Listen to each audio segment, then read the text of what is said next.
Friend, this is ममता सामरिया खंडेलवाल और आज हम आपको एसएससी और एचएससी महाराष्ट्र स्टेट बोर्ड के ये दो इम्पॉर्टेंट एग्ज़ाम्स की जो टेंटेटिव डेट्स हैं उसके बारे में आपको अपडेट देने आए हैं।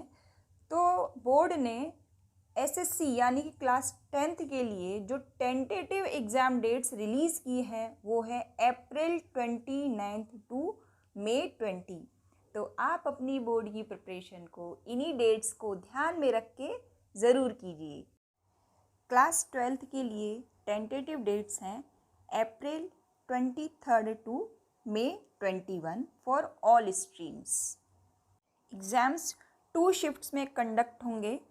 फर्स्ट शिफ्ट का टाइम होगा 10:30 टू 1:30 और सेकेंड शिफ्ट का टाइम होगा 3 to 6 PM। So thank you for watching MSK Chemistry.